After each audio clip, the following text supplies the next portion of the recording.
Okay, good evening. I'd like to welcome everyone to tonight's meeting of the Joint Parks Committee and the Youth Education and Cultural Affairs Committee of Community Board 2 in Brooklyn.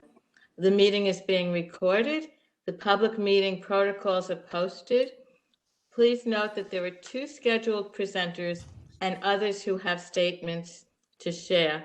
Presenters and speakers will be timed. Barbara Zellagringa will call first on committee members, then community board members, and then members of the public if there's enough time allocated for the question and answer. We urge everyone to be respectful of the time, and if you're part of a group, the group has the allocated time, and the members of the group can divide the speaking time amongst themselves. So we do have a quorum of both of our committees, and we'll start with introductions.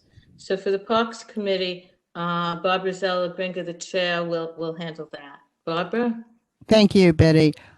Yes, I'm Barbara Zellagringa, the chair of the committee. My co-chair is Andrew. Hi, Andrew here. Westy. And if we could go around with our committee members, please. Good evening, I'm Candace Harrison, and I'm a committee member for the Parks and Recreation Board.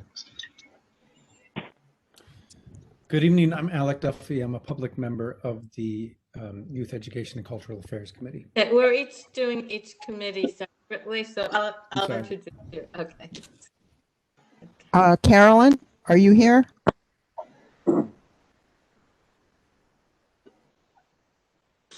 We'll go to Dwight. Good evening, Dwight Smith, a member of the Parks Committee and the board. Lenny?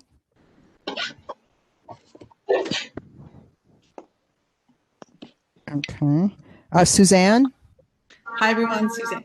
Suzanne Clint, member of the Parks Committee and the board, and secretary for tonight.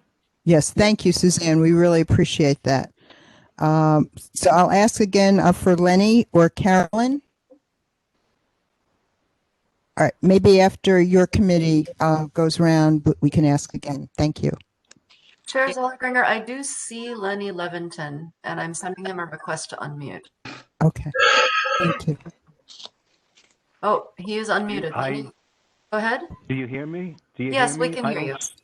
We can hear you, Mr. Levinton. Everyone. Okay. Do you hear me without the phone, or do I need the phone? We can hear you now. Whatever you're doing right now. Okay. I'm Lenny Levinton. I'm a member of the Parks and Recreation Committee. I see everybody but myself, so that's good enough. Okay. Thanks. All right, Betty, we're back to you. Great. So thank you. So for the Youth Education and Cultural Affairs, my co-chair is Dorothea Thompson Manning. Please introduce yourself. I'm Dorothea Thompson Manning, co-chair, Youth Education and Cultural Affairs. Great. Alec? Alec Duffy, public member of the committee. Is Nick here? I didn't see him yet. I am. Good evening. Nick Ferreira, a member of the Youth Education Cultural Affairs Committee. Samantha? Oscar? Hi, everyone. I'm Oscar Luckett. I'm also a member of the Youth Education and Cultural Affairs Committee. Natia?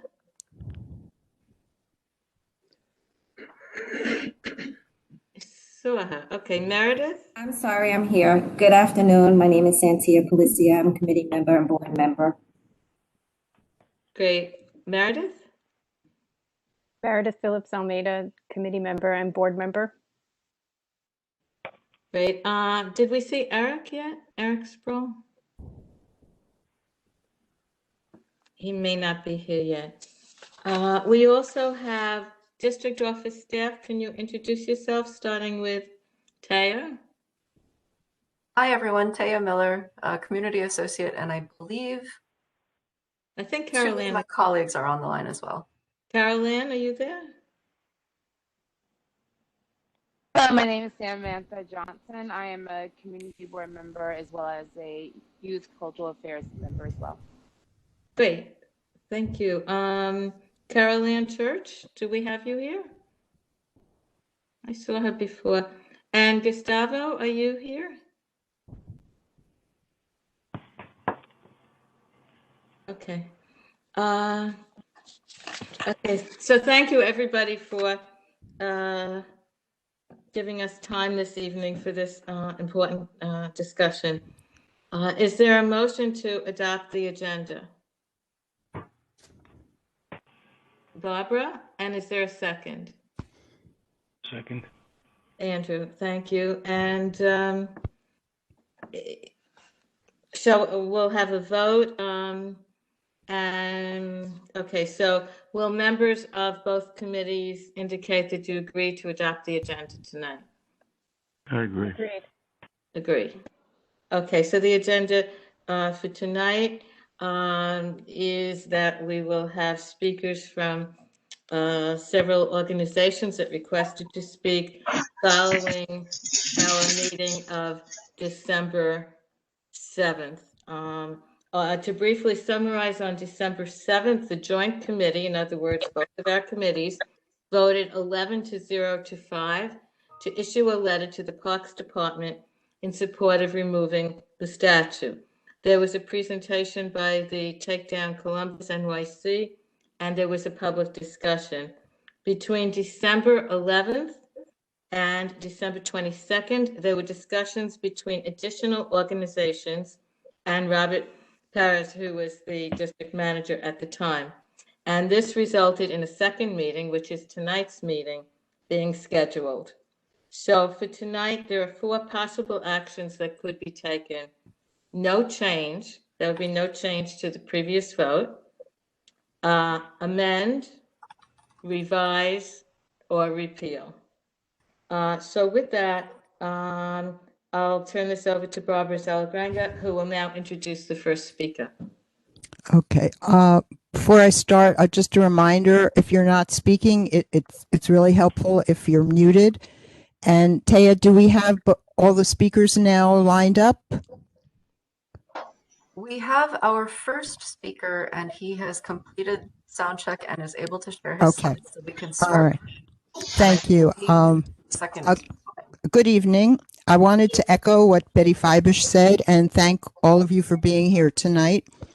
At our last meeting, we heard from Victoria Vasquez from Takedown Columbus.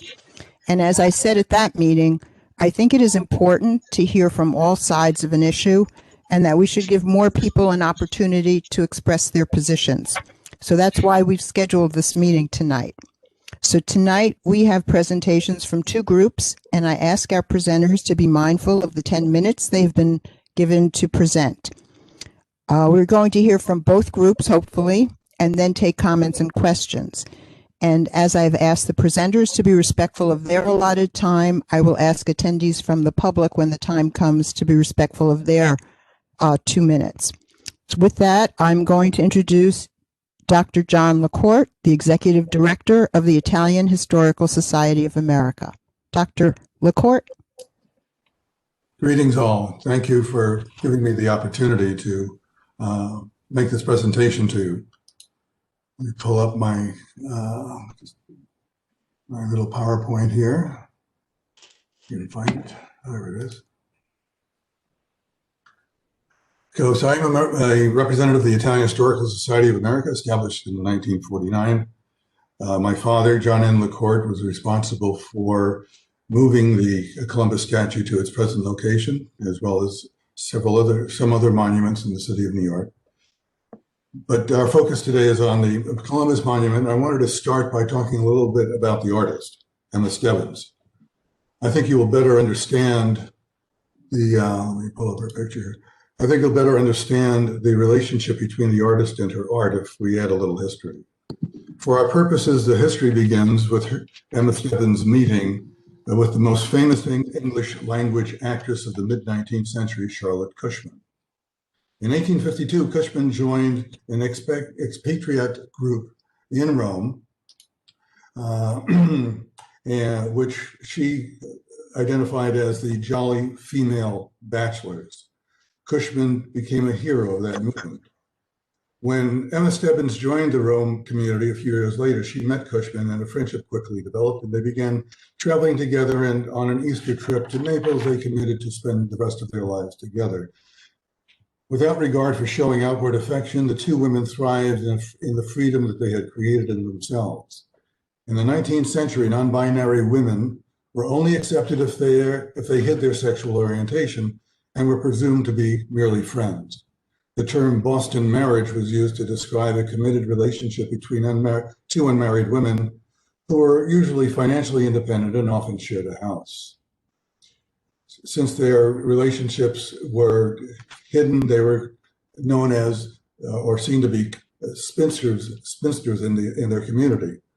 There was no tolerance for non-binary relationships. Women stayed in the closet rather than incur the condemnation of their peers. However, Emma and Charlotte lived openly. Stebbins' art career flourished. In 1869, her colossal marble sculpture of Columbus was happily accepted by New York's Park Department. It has the distinction of being the first work of art in the Parks Department collection by a female artist.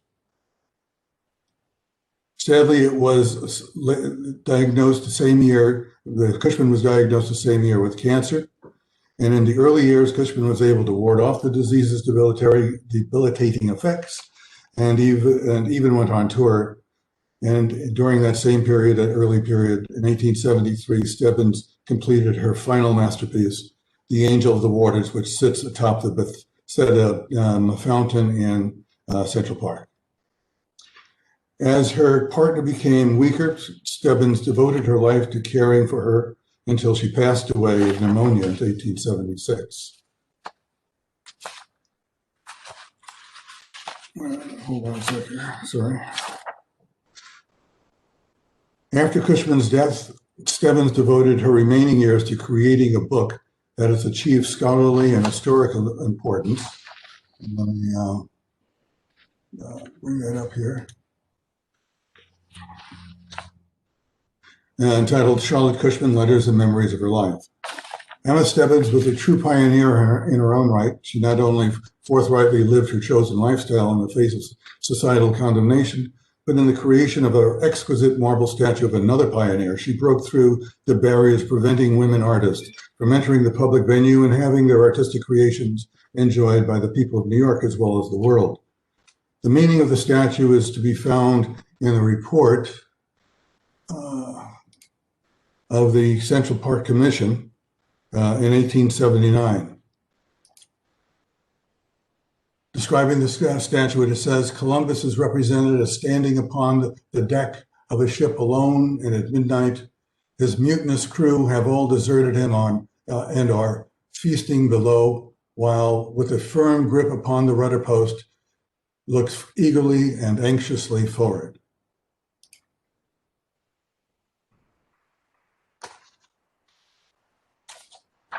One cannot help but feel that Stebbins expressed some of her own spirit in her representation of the defiant Columbus. Standing up to the judgments and criticisms of the entrenched views of her time, one can imagine her identifying with the visage of strength and determination she so artfully places on the face of a young Columbus. I would like to now address the rationale that this group put forth, as I understand it, anyway, in the December 7th meeting in which you voted to remove the statue.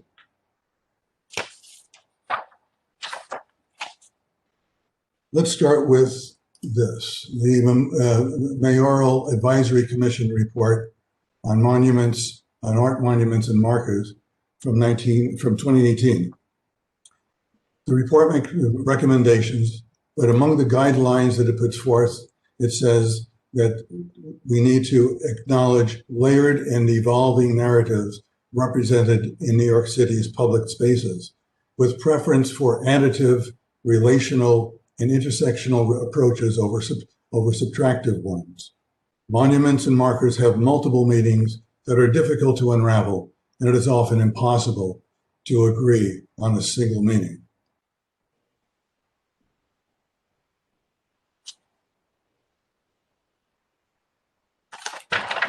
The entire course of our societal evolution is characterized by outstanding achievement and by unspeakable cruelty.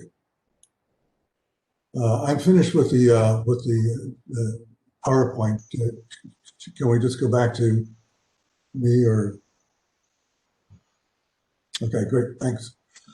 The entire course of societal evolution is characterized by outstanding achievement and unspeakable cruelty. It is the weaving of good and bad and has created a fabric of history which we are now the product. From our 21st century perspective, we can justly be proud that we have evolved sufficiently to condemn cruelty, and that has been accepted as normal behavior in the past. The history of social acceptance of non-binary women and men over the last couple of centuries is a good example of this kind of moral evolution. Let's perform a brief thought experiment. Let's try to imagine how our society will be judged 100, 200, 600 years from now. Might it condemn our killing of other conscious beings on this planet in order to eat, especially since there are other nonviolent alternatives? How might they judge us for knowing that we ignore the 11 million people on our planet who die of starvation every year, or the 800 million who are in constant hunger?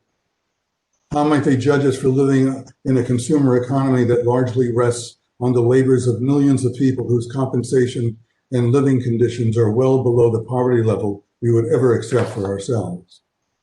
Although some are concerned about these issues, our society as a whole accepts them. The Columbus Monument is an expression of a mid-19th century view about events that took place 500 years before that time.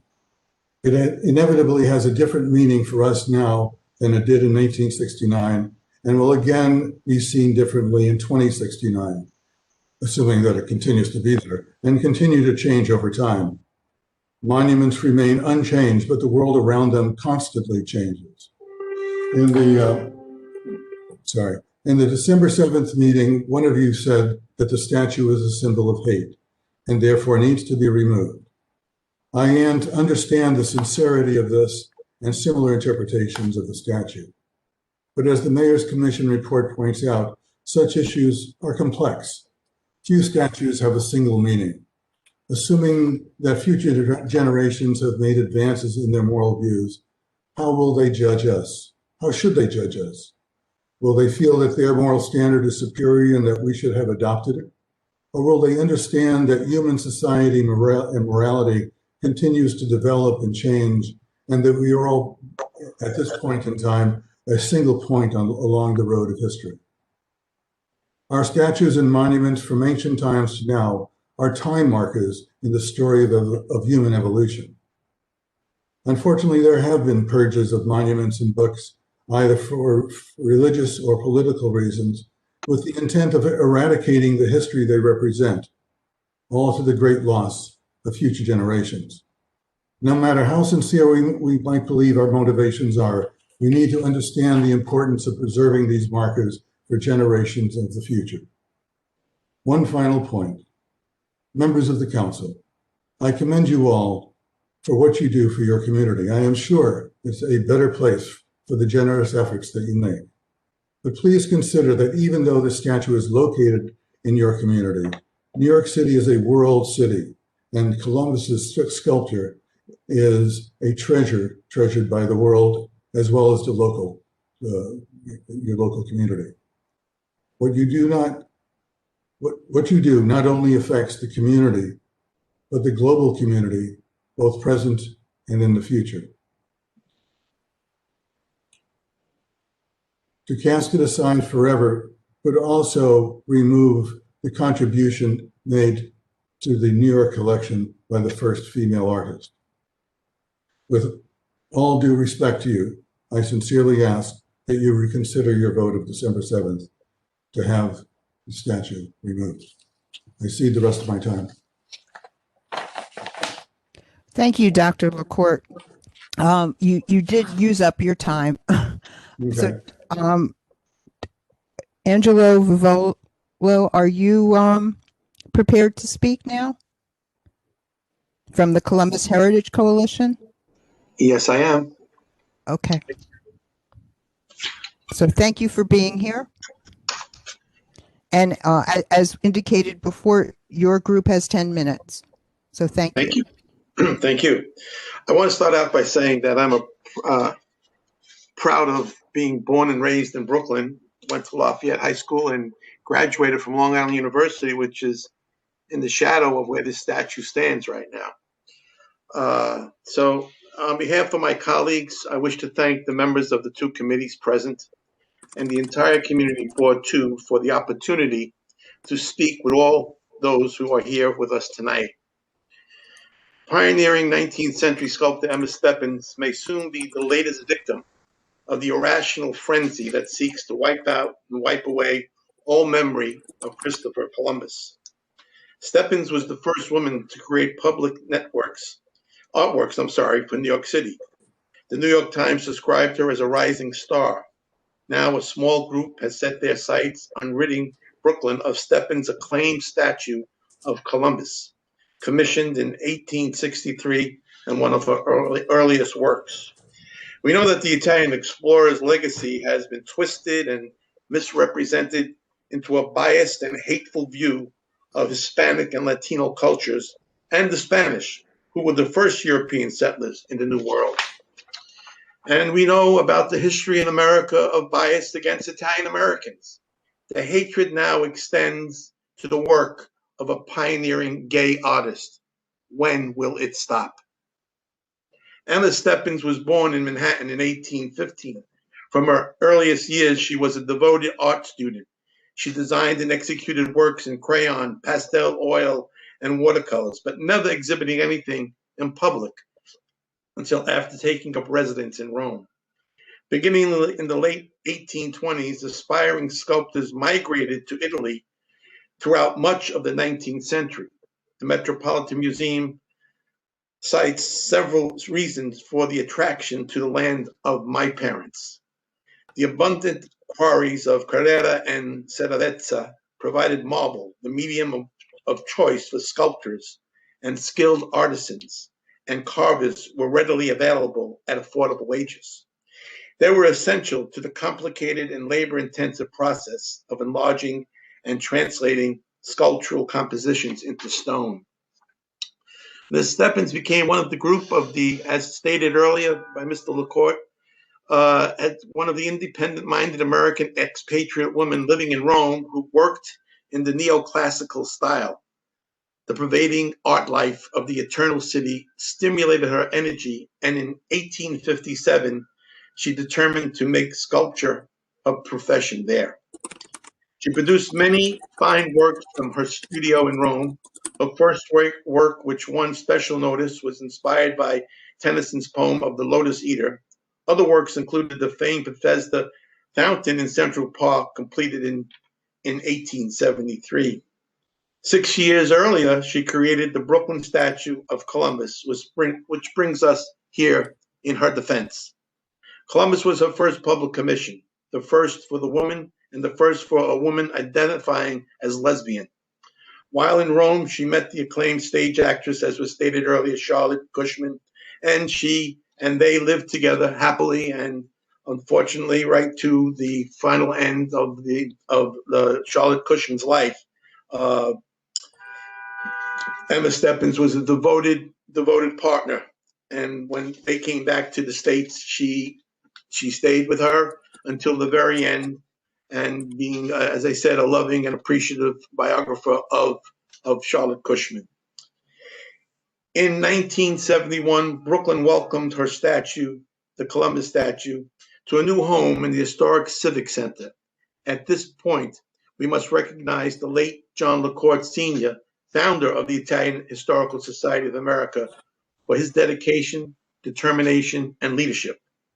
The statue's historical significance was again recognized and affirmed in 2008 when the History Channel, the Samuel H. Kress Foundation, and the Italian Historical Society of America provided funding for the conservation and restoration of the Emma Stephens work.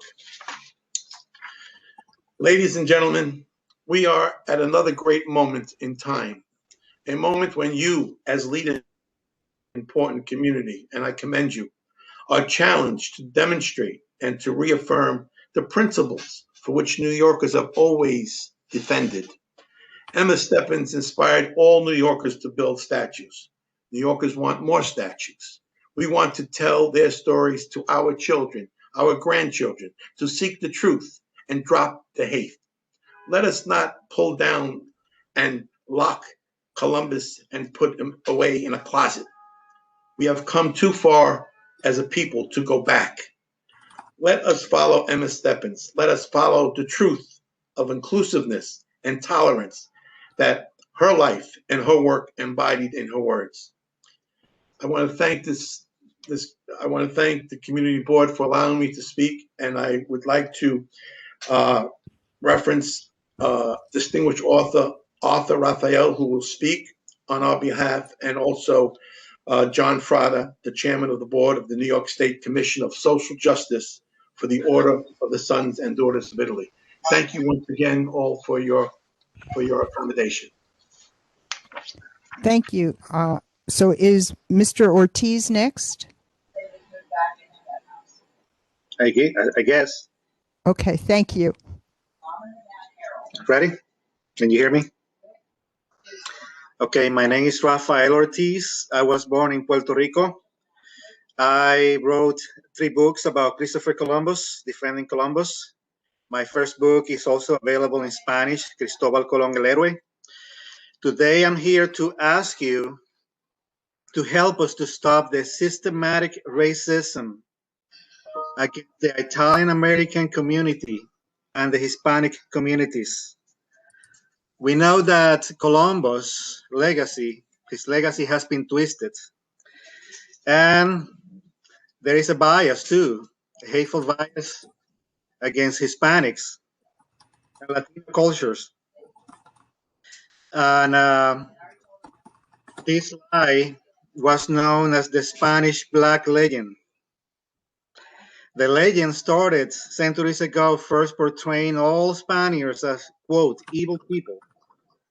And then it evolved as the Black Legend, where Hispanics became the new target of racial discrimination based on lies and half-truths and propaganda. We Hispanics, we are a mix of Spaniards, Europeans, indigenous, and blacks. Our Hispanic heritage is...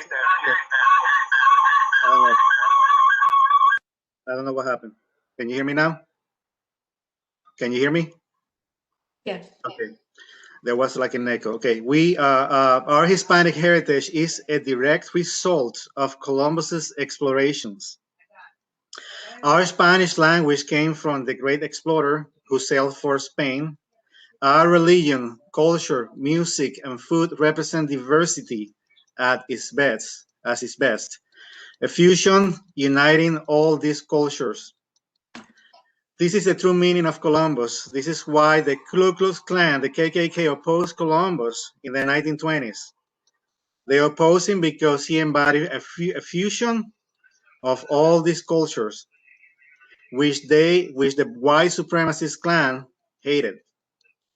Colombia is the feminine representation of Columbus and was first used in a poem by a great Black female poet named Phyllis Wheatley in the 18th century. I guess that she never got the memo that Columbus was a racist.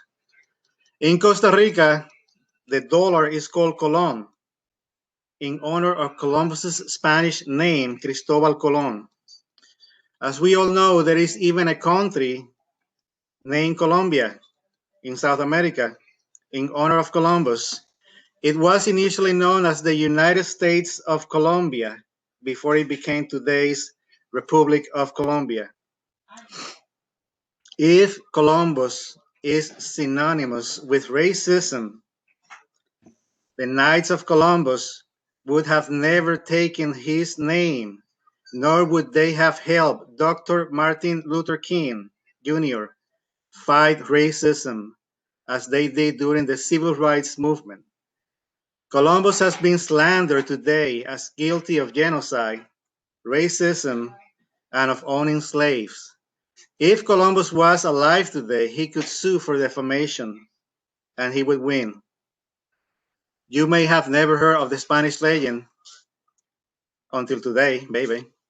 You may have never have known that millions of Hispanics across the Western Hemisphere proudly claim Columbus their own, interwoven into the great fabric of our diverse culture. But you know now. But now you know. And I so kindly ask those who perceive in removing Columbus' statue today, please stop. Rather than split us apart, join us instead as we celebrate the true meaning of Christopher Columbus and our Hispanic culture, tradition, and diversity.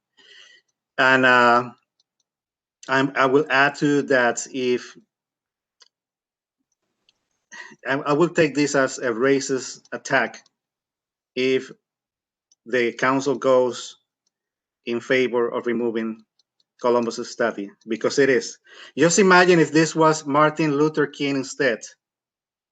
Imagine his statues being vandalized and being removed, and people say, no, we are not attacking, we are not against the African American community, we're just against Martin Luther King because he was a bad guy.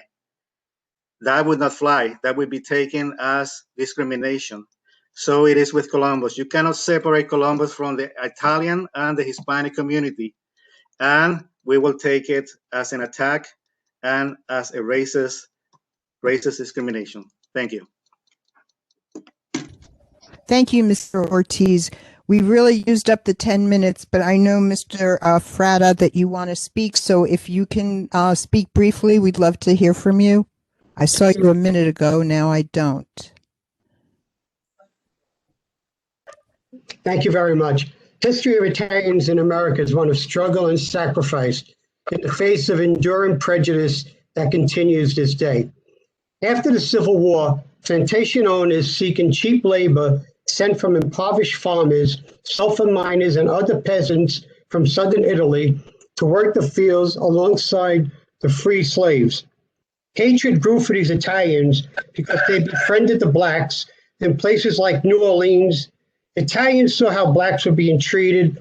Italians sympathized with them, lived in their communities, and socialized with them. This led to America's largest mass lynching in 1891 in New Orleans. 11 Italians were lynched after a jury acquitted them of murder. This horrific tragedy resounded across the globe and caused a serious rift with Italy, who threatened war against America. In this climate of hysteria, prejudice against Italians reached a frenzy. Italians in America needed a hero. They looked to Christopher Columbus.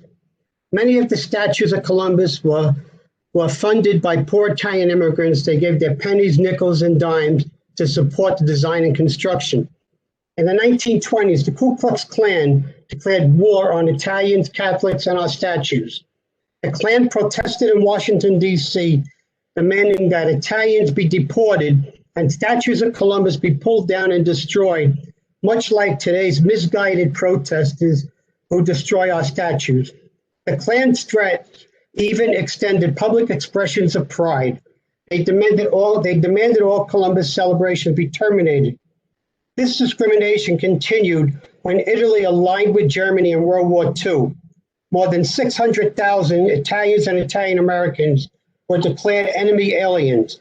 Many were sent to camps or illegally detained.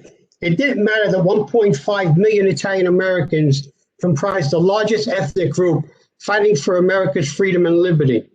These facts, yet none of this in history is taught in our schools. So it's not surprising that bigotry continues today. We see the movies, the media, periodicals depicted Italian Americans as gangsters, bimbos, guidos, and uneducated buffoons. Even our own governor is not immune. A recent front page of the New York Post touted Governor Cuomo as a fictionalized gangster figure cooked up by the motion picture industry.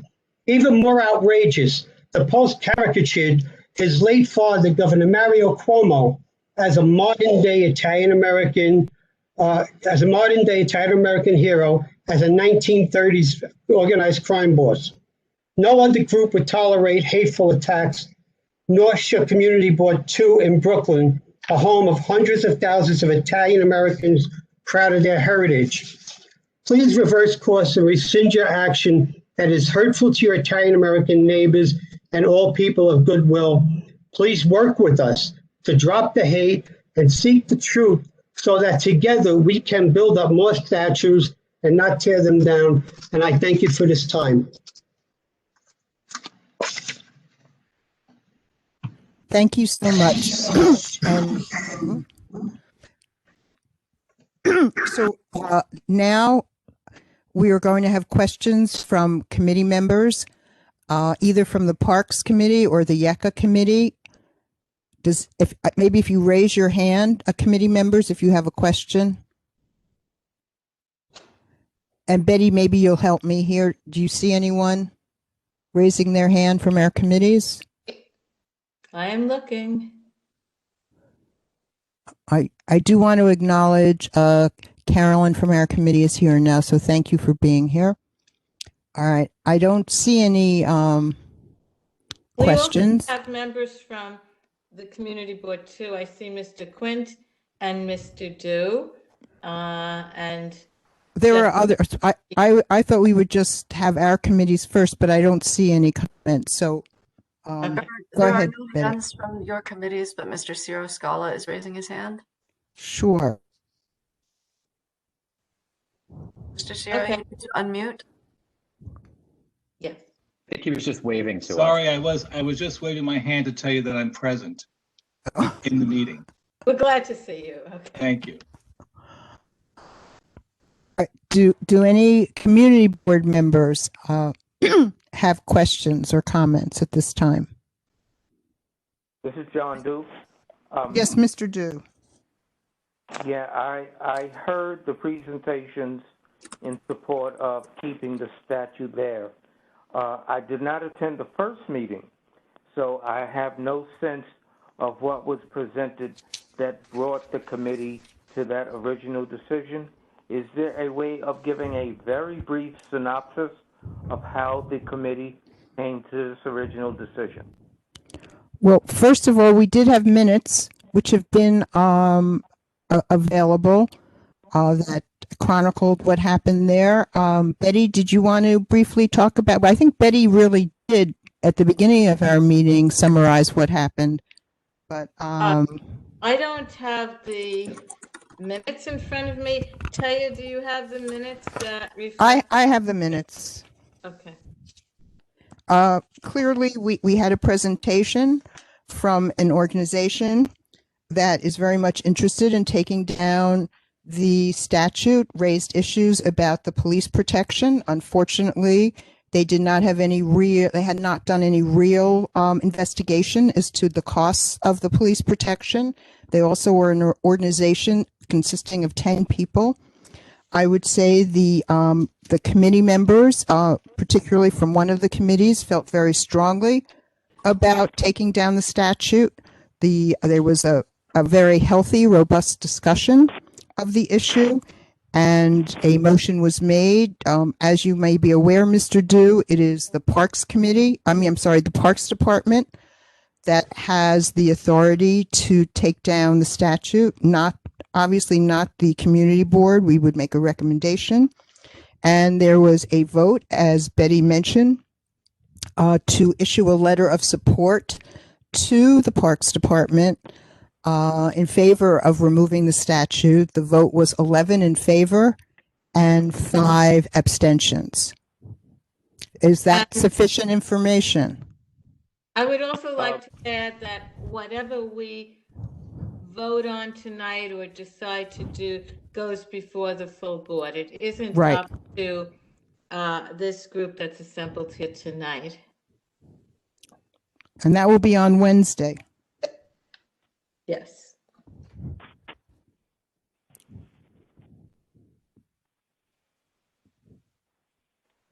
Betty, Barbara, can I hop in really quick? It's Jessica. Sure. Thank you. I'm Jessica Thurston. I'm the secretary of the board. I just want to, I kind of don't even know where to start, but aside from the horrific comparison of Columbus to Martin Luther King Jr., I just want to say that as a queer woman and one who happens to be half Italian, I really find the exploitation of the artist's queerness as a means to justify a statue of a man who condoned racism and sex trafficking and more human rights violations disgusting and concerning. I'm in full support of removing the statue, and I'm proud to help lead a community board that voted to do so already. I also really implore the first speaker from tonight to please learn the difference between non-binary identity and gayness. That conflation is inaccurate and undermined your argument further. So again, I can only speak as a queer half Italian person, but from that perspective, I'm extremely upset by this. I'm really glad that we did do this process of inviting a side of the argument. I think that's really important for us to do as a board, and thank the chairs of the committees tonight for doing so. And thank you for letting me speak. Thank you. Thank you.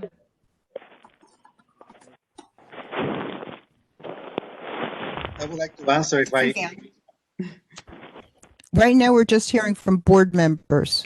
Okay. It's Suzanne. Okay. Yeah, and by the way, I froze up. I'm not sure if maybe some others did earlier. I did, yes. Yeah, so I wasn't able to raise my, I could hear, but I couldn't raise my hand or unmute.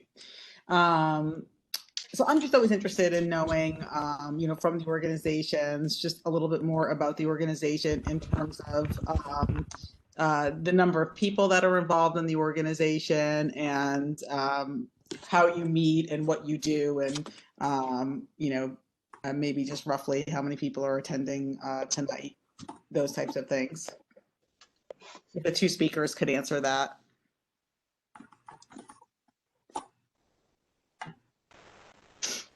I've been running the Italian Historical Society for the last 20 years or so.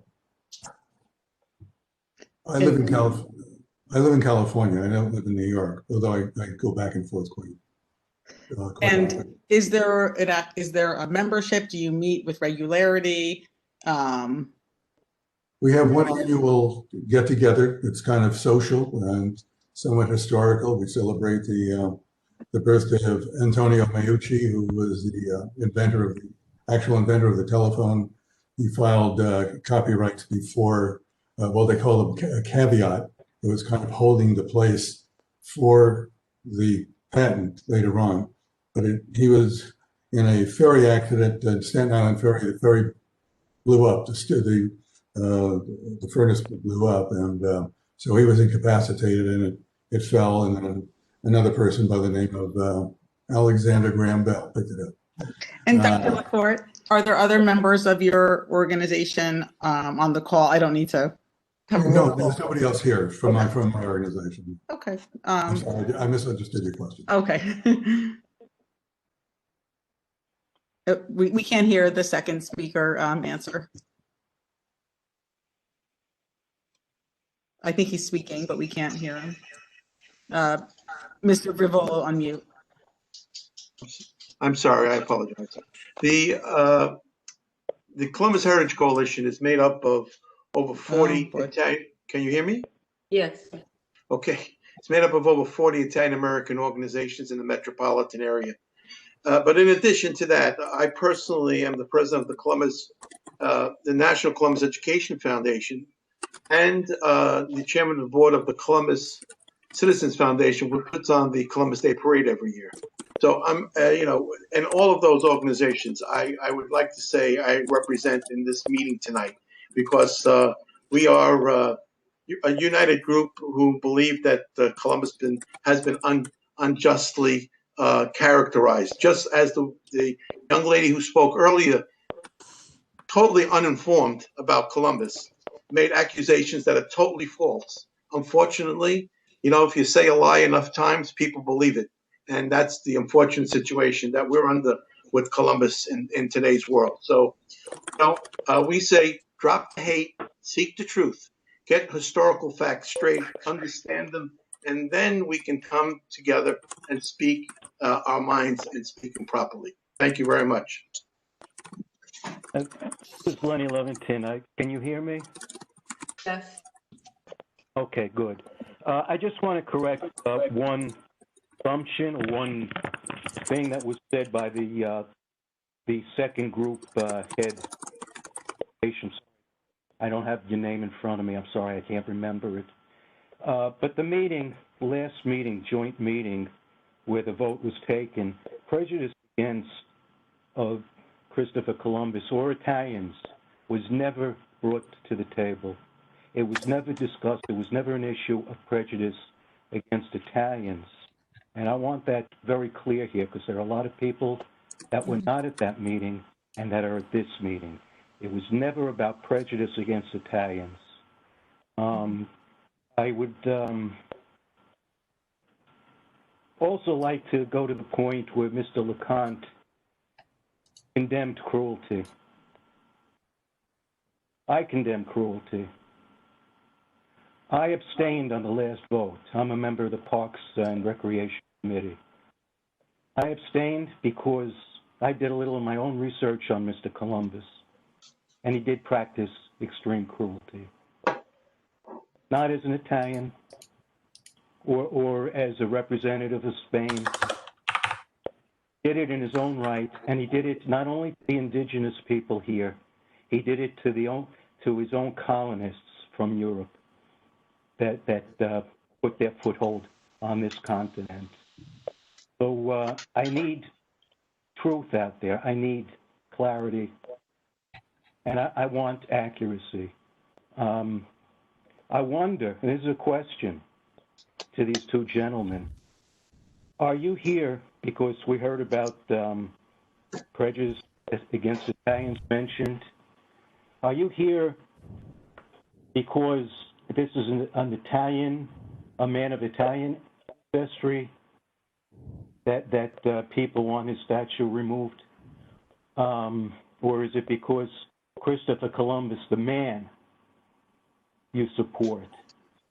I don't know if it's clear, that question, the way but I did some research too, because I remember back in 1971, not when the statue itself was put there, but people feeling sensitive about their heritage in this city, in this nation.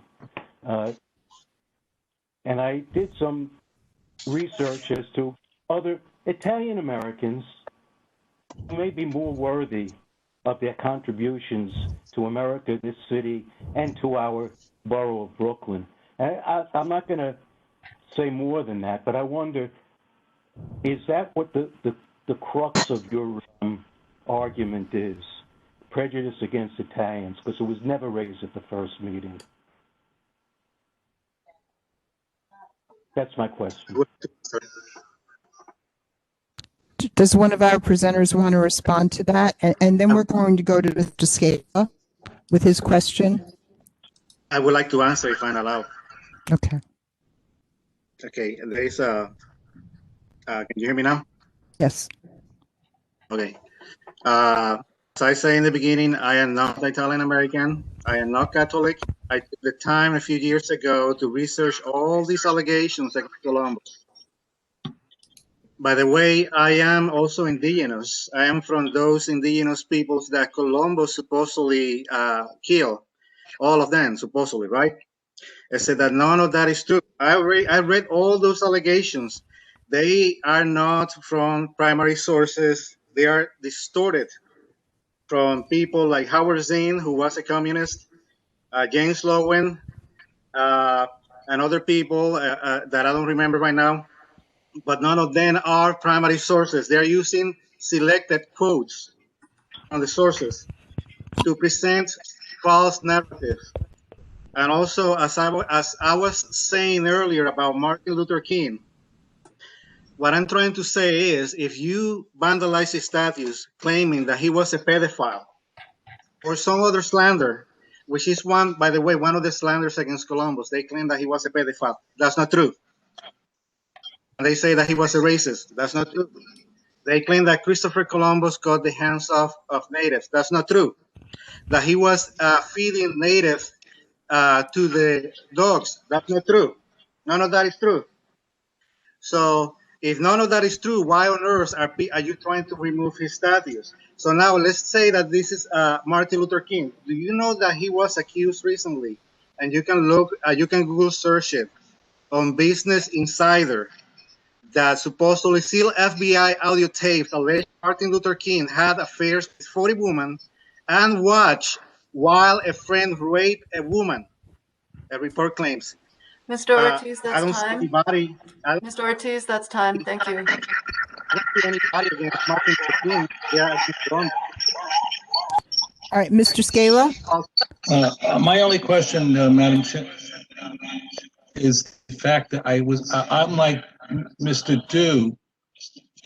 When you took a vote, and I'm sorry if I missed this, when the committee took the vote in favor of removing the statue, did you allow for people to come at that meeting and counter that issue before you voted? Just a point I want to make. We heard from a number, we had quite a few people who spoke, and so that anyone who wanted to speak at that time was able to speak.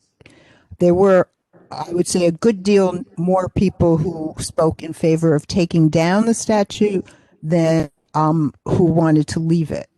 And as I said, there's a comprehensive report of the meeting in the minutes from that. And my follow-up is, did have an opportunity. What changed to have this group speak tonight?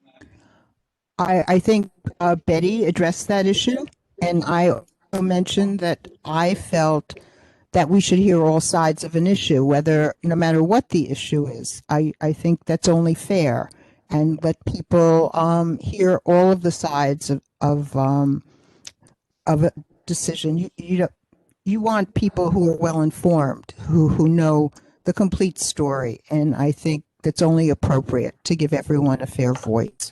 Thank you. I commend you for Sure. that, Madam Chair. Thank you. Oh, I see now our committee members are speaking up. All right, Dorothea, go ahead. Yes. One of the presenters says that everything is untrue. And I believe I read somewhere that there was some writings done by Christopher Columbus and that it was translated. So, in these writings, some of the things that he was accused of doing were actually things that he wrote about. So at this point in time, it's sort of like, what are we supposed to consider that something is not true if it was supposedly translated from his original writings? I wish I could remember who translated and where I read it, but it seems to have a truth to it. And also, it's almost as if instead of coming here, I'm speaking to the presenters and really speaking for why it's best to leave the Christopher Columbus statue up. I felt more was done just trying to say that because, this was already said, but because it was his statue was put together by a lesbian, that we should that we're not looking at different types of people, and that we'd be taking something away from her. And that's really not what it's about. It is about the legacy and what's been said about Christopher Columbus. And that's all I'd like to say at this time. Mr. Smith?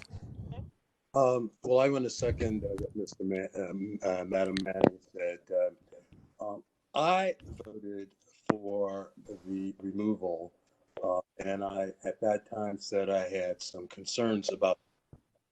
The issue is, I'm delighted that we are having this discussion and believe that the Parks Department chair ought to know the sense of the community of our view about the statute.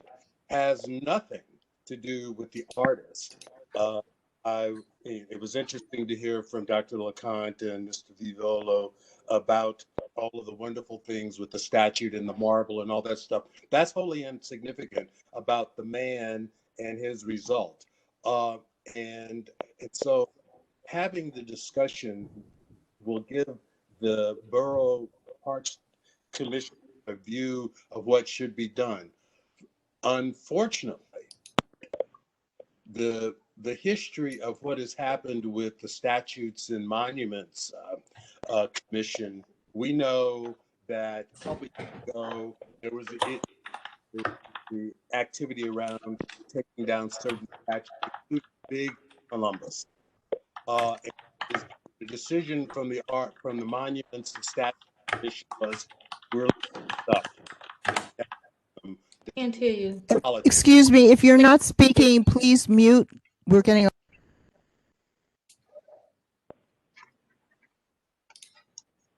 And so the decision back then was that no, they're not going to take down Columbus, but they are, because of this layered effect that Dr. LeConte talked about, the layering of new understandings of history as it moves forward, was decided as the reason for leaving the statute and putting up an information plaque that spells out his role in the Americas. And that didn't happen. Neither is there an information plaque there, a fence around the place, nor are there cops guarding it. And my issue is we've got an allocation, a resource allocation problem here. I don't see why we need to have our policemen guarding this statute. We need to deal with it. And so going to the commissioner with our view, telling what we want is one thing. Recognizing that the Arts Commission has, the Monuments Commission has already said no, the likelihood of our removing this statute is small as well. But maybe there is an opportunity in having this discussion to come out with something useful. Like maybe there is an opportunity for this borough to take some leadership in really defining more clearly what in an couple information stands around this statute, a history of Columbus. Notwithstanding what Mr. Ortiz said and Mr. Frata, any historian of any merit will tell you, in fact, the man was not what these people have been describing, what you folks have talked about. He has been cruel. He did not discover America. He was a mercenary working for the Spanish and stumbled on the Americas in his quest as navigator and explorer to find Asia. To the extent that we can talk about what this guy really did, and all of, Mr. Ortiz says he didn't do anything with the Taino Indians. That's not, I mean, there are no historians of any consequence denies that. And so I guess what I'm saying is understand, Mr. Presenters, where we were coming from in our last meeting. This was not about an artist and her first work.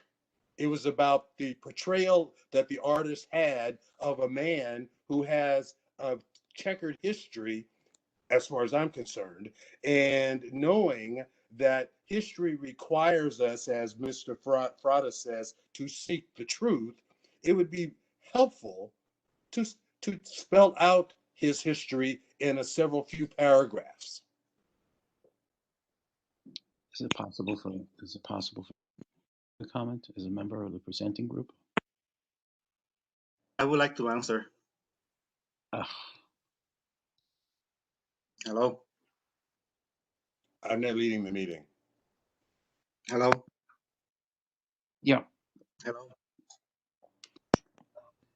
Ms. Hello. Zollinger, I believe we've lost your audio. Okay, so I'll speak. So, Mr. Ortiz, can you answer that for like 1 minute, and then we'll go on and hear from other board members. You talk to me? Mr. Ortiz? Yes. Okay. Yes.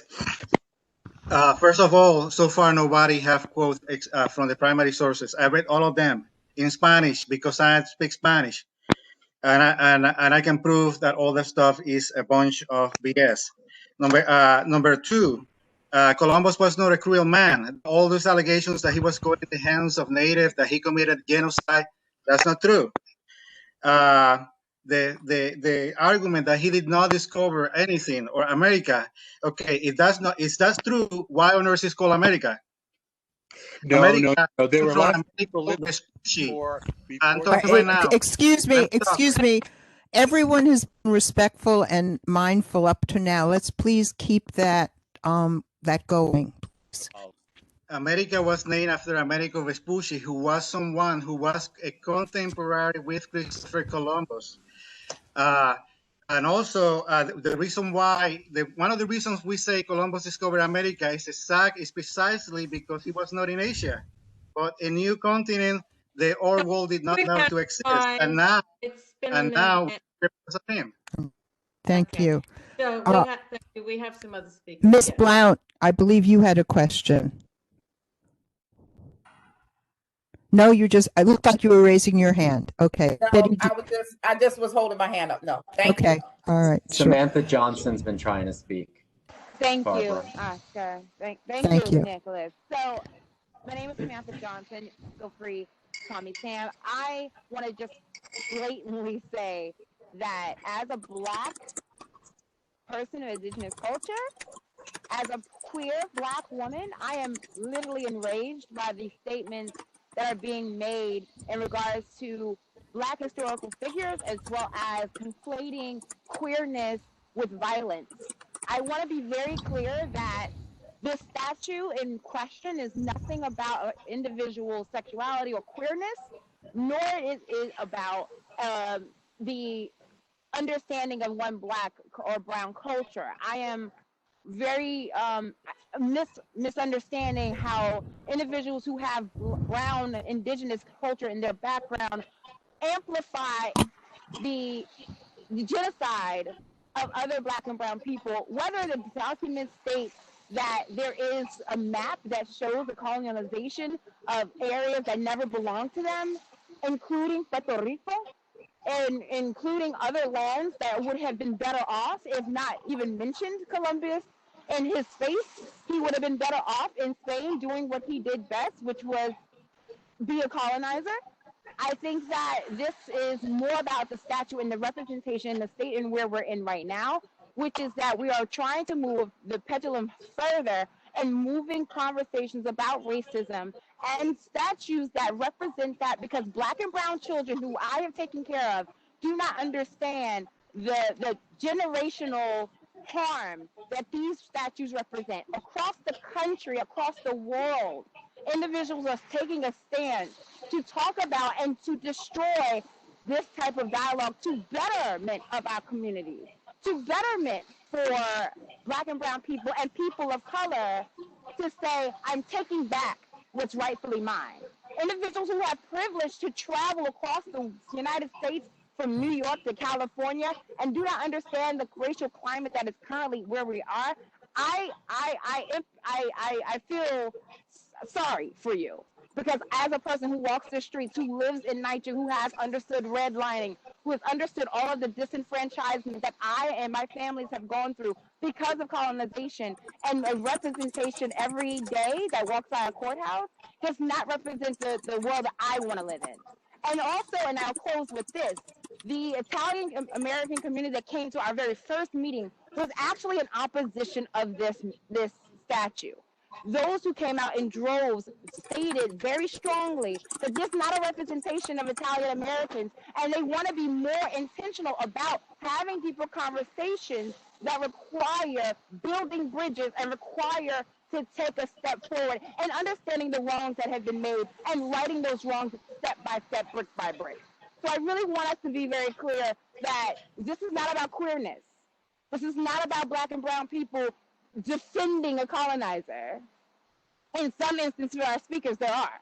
I can't say that we are moving any type of dialogue if we're stuck on trying to be a historian when we don't have the historical context of actual pain that we want to bring forward to say that this is one of the many things that we need to write in our community, and also one of the things that we need to be waking up, because it's 2021. We're not in 1792 or 1492. None of us were there. But we can't speak to those people who died on boats, who died inland and in travel, to make sure that the conversation we're having right now even exists. So I'll end at that point. Okay. Barbara, are there other community board members that have indicated that they want to speak? Yes, Mr. Brandon Smith. Thank you. Brandon, can I ask you to be brief so we can move on? That time is kind of moving. Absolutely. Thank you. Sure. Good evening, everybody. I don't claim I am a community board member, but I really am not a person of great significance here, other than just being a resident who lives nearby this statue. I want to really, on the one hand, commend the folks who have spoken out and clearly explained that it is unconscionable to really bring conversations that are wholly unrelated to the statue into the fold here. Clearly, Martin Luther King has nothing to do with the statue and the conversation that we're having. And the idea that this is about anyone else other than Christopher Columbus, I would just urge that the committee focus their attention on Christopher Columbus. Now, I'm not an expert on Christopher Columbus, and I can't tell you what is true or false, and I don't think anybody else on this call could tell you themselves for a fact either, because none of us were alive back in the time of Christopher Columbus. But what I can do is I can tell you that I've looked online, and I found numerous sources, from educational sources to, yes, Howard Zinn, to, yes, other books and recitations that ultimately trace back to Columbus's journal. And the one line that sticks out to me from that is, with 50 men, we could subjugate them all, in reference to how he felt about first encountering Native Americans upon Hispaniola. To me, that evinces a desire to subjugate. I mean, that's the words, and enslave. And in the, either that's true or it's not, but it's definitely quoted in numerous sources as being associated with his journal. So if I get a vote at a later point, I will vote to remove this statute. Thank you so much, Mr. Smith. I think we're going to move on now to the community forum portion of this. Again, please, we're going to be timing people and keeping them to 2 minutes. Taya, do you have a list of people who've asked to speak? I have quite a lengthy list, and I would like to invite people to continue to sign up in the chat. But please hold your longer commentary, because I'm concerned that we will miss the names of some folks that do want to speak. The first person that will speak is Mr. Jacob Morris from the Harlem Historical Society.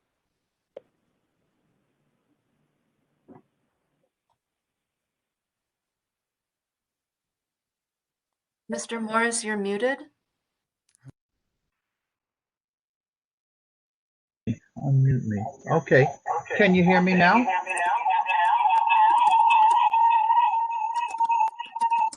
Wow. Can everybody mute, please? Mr. Gallo, can you mute?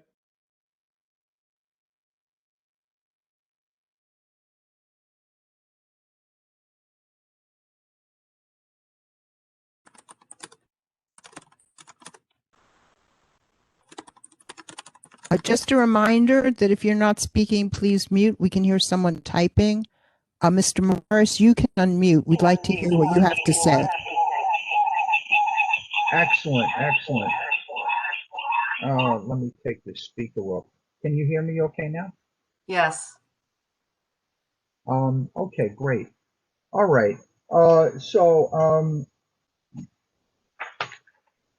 First, let me say Columbus got to go.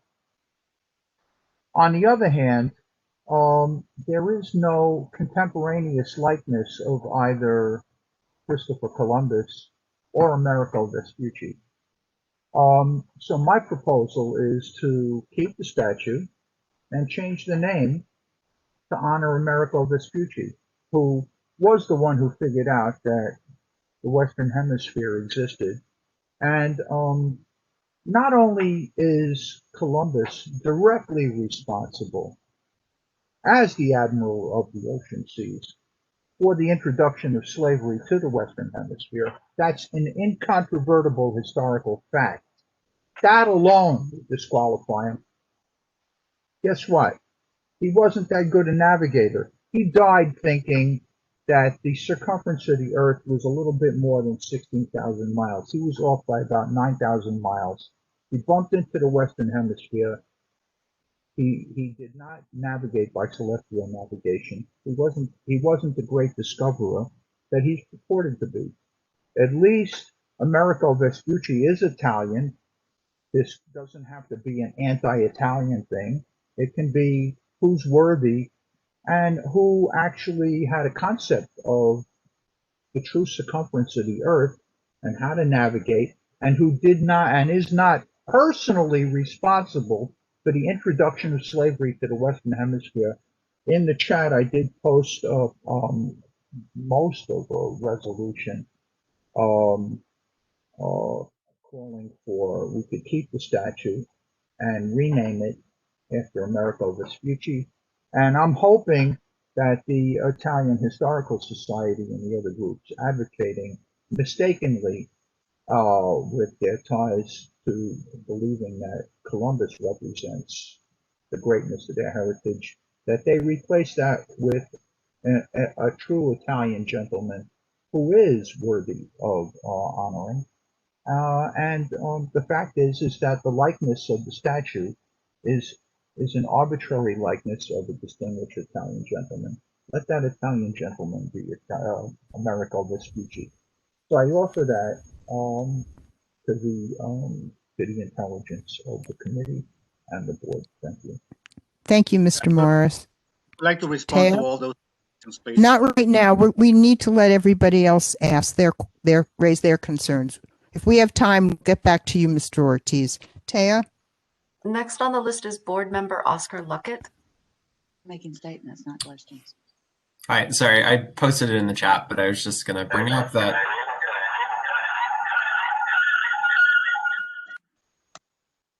Sorry, can you hear me?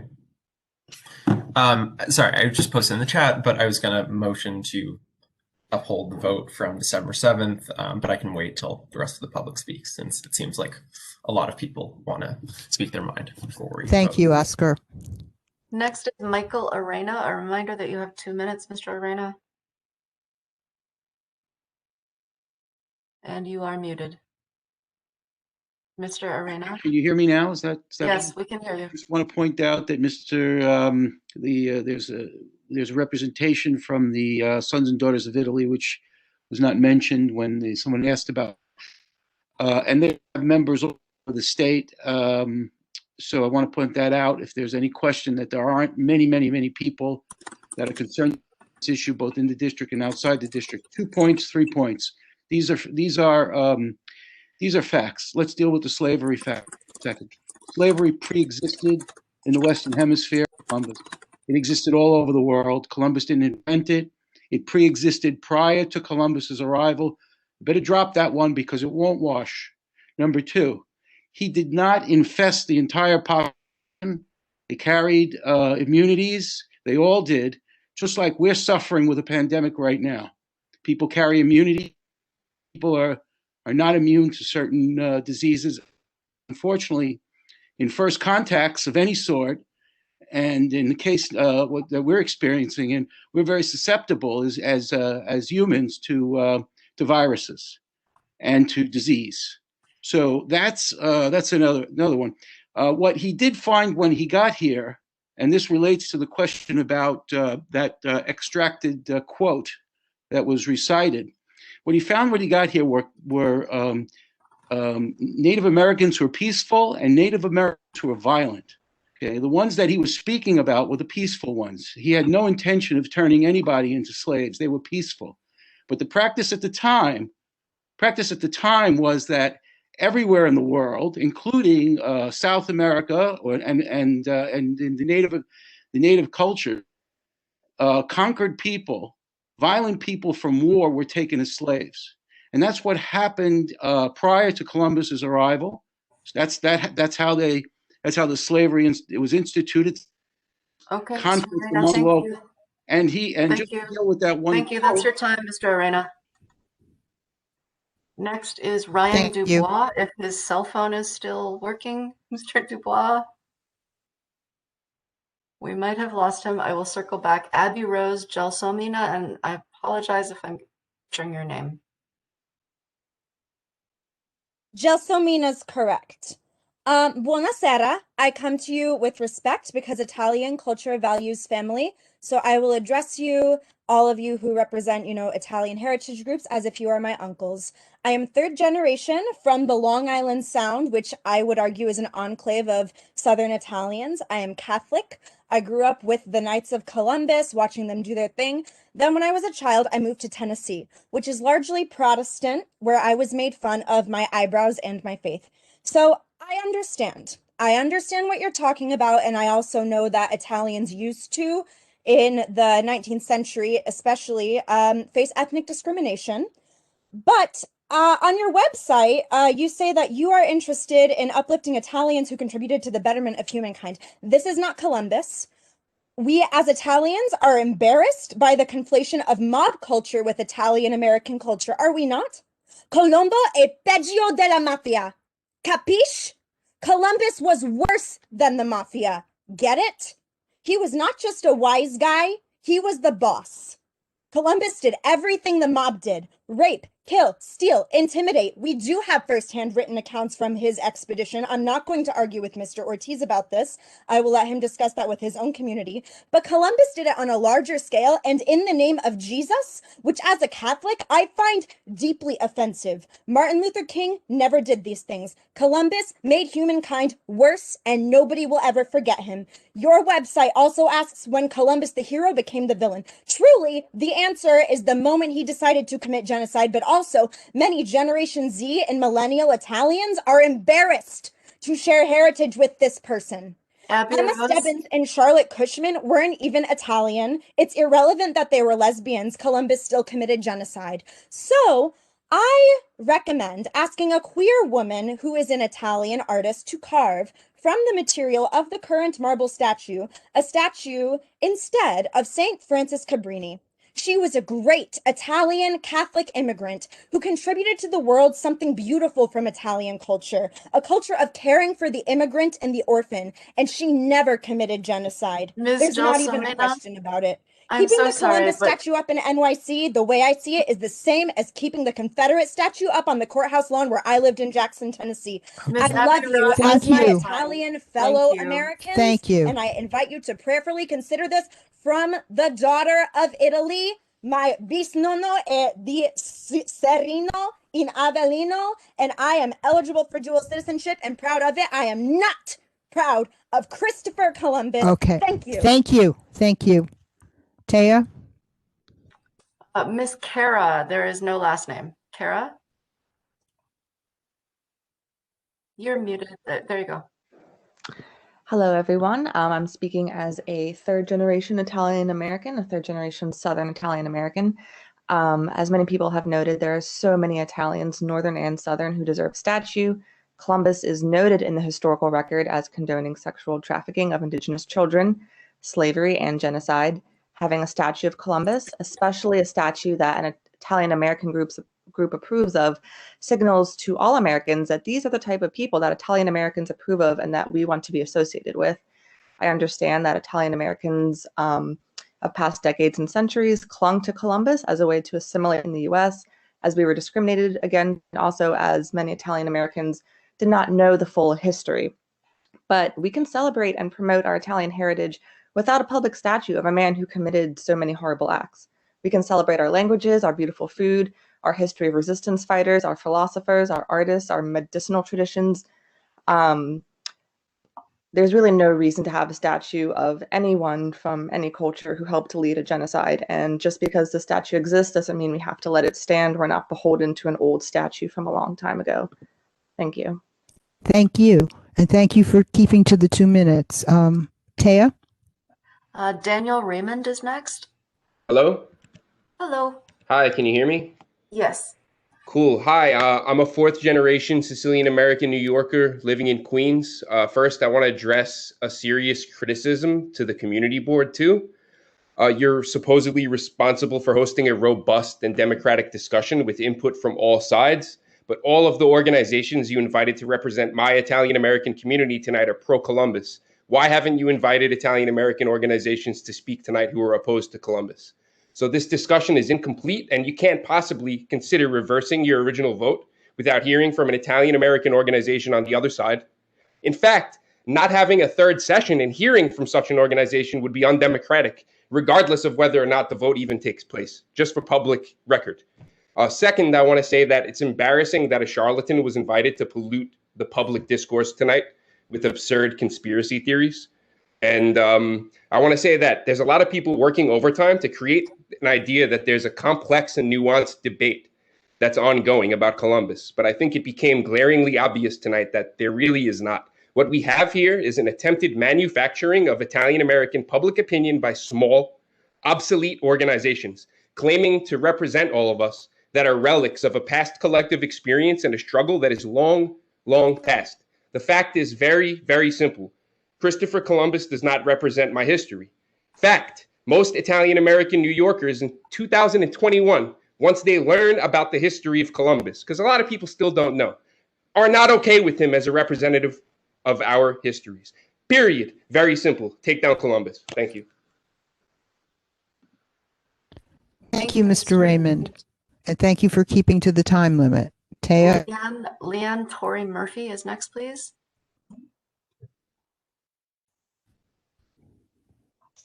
Leanne Torrey Murphy, again, I'm sorry if I'm butchering your name. We'll come back to you. Mark Shar. Hey there. I don't have a lot to say other than I strongly suggest that we get rid of the statue of Christopher Columbus. I think literally anybody else would be better than him. I think given the location of it being in front of the courthouse and Borough Hall, I think it should be somebody of deep meaning behind, justice in any sort of fashion, whether they be LGBTQ or anything else. Doesn't matter to me specifically, but yeah, he's got to go. Thank you. Thank you. Priscilla Kankar is next. Hi, I'm Priscilla. I also just want to say, as a millennial, everyone perceives Columbus as someone who's committed horrible atrocities. And in our generation, we only know him as such. And I also want to say I agree with Daniel with the fact that I think it's unacceptable that people, conspiracy theories, have totally been able to deviate the conversation away from what is really true and hard here. And yeah, remove Columbus. And also his location is very key too. Every time I pass by him, I just am reminded of the fact. And the fact that skaters, which are the youth as well, see that as well is, I think, probably a terrible idea. Thank you, Priscilla. Melanie Frazza is next. Ciao, buonasera. Hi, everybody. I'm a 2nd generation Sicilian American, and I'm just here to support that Columbus is not representative of Italian or Sicilian American history. He's from the north of Italy, which during that time would have looked down on Naples and Sicily. Many of us Italian Americans are from Naples and Sicily. And if you know Italian history, Columbus is not our paisan. He's not our paisan. He doesn't represent us. We have so many others who contributed to the fabric of America. We have the workers in the Triangle Shirtwaist Fire right here in New York who died and facing unjust conditions. We have Dolly Sinatra, Frank Sinatra's mother, who was very active in local politics in Hoboken, New Jersey, was a midwife and an abortion care provider. We have Sacco and Vanzetti, who were, radicals that were for humanity and social justice and were framed and murdered by the state. I totally respect and hear, our first speaker, that this statue is connected to his father. I feel for him. However, I think it is important that we right the wrongs of our ancestors and maybe create a better future, a better picture of what being Italian American is. We have so many examples. As a queer woman with a daughter that I'm raising trilingual, because we speak Italian and Sicilian, I don't want to take her through the park in Brooklyn and pass by Columbus statues on the way. I want her to see Emma Stebbins as a queer woman, perhaps, or Dolly Sinatra, but not Columbus. We are better than that, and that is not our heritage. Thank you. Thank you, Melanie. Next is Margot Finkel. Hi, thank you. I want to speak to the board, urge the board to vote to continue with the plan of writing the letter and not to change the decision. I want to respond to some of the comments that the original speakers made. I think that this idea that it would be erasing history to take down this statue is wrong. It's a straw man argument, that people will still learn the history in school, but they'll also learn accurate history by the discussion that taking down this statue would cause. The accurate history being that Columbus caused genocide, raped people. There's a whole section on brutality on his Wikipedia page. I think that preserving the history of the sculptor can also be done even with taking this statue down. It seems like she still has sculptures in Central Park. I don't think there's any erasure happening. It's about making sure our monuments and our large symbols right in front of the courthouse are in touch with our values. I think that I understand that board members were concerned about hearing from both sides, wanted to hear the perspectives of Italian Americans. Some Italian Americans have made accusations that this would be racist to take the statue down, but they don't speak for everybody. And I think that in the end, the board is going to leave some people upset. And I think in the end, you have to think about what your moral compass is telling you and what values you hold, what side of history you want to be on. I think it's clear that this statue represents the wrong side of history. And it's not just that Columbus existed a long time ago. Bartolomeo de las Casas, who I think was mentioned before, wrote at that time about how Columbus was. I mean, Galileo, Italian person who existed a long time ago, there's really nothing bad to say about him. Columbus is a particularly awful person, and it's not the kind of symbol that we want. Again, also just like no basis that against Italian people here, that hasn't been a part of the conversation. I think it's just really about Columbus and the atrocities he committed, which are easily Googleable. Thank you, Margot. Next is David Weinkrantz. David Weinkrantz, you're muted. Okay, we'll come back to you. Ryan Dubois, we're back to you. Leanne Torrey Murphy. Frank Lorenzo. Yes, hello, can you hear me? Yes. Yes, thank you. I just want to first begin by saying I disagree with some of you, but I respect your opinion, and I hope you'll be as respectful as I am to you. Okay? This is getting very heated, and I just want to let everybody know where New York is first. So just stop the divisiveness and start talking to one another and stop screaming.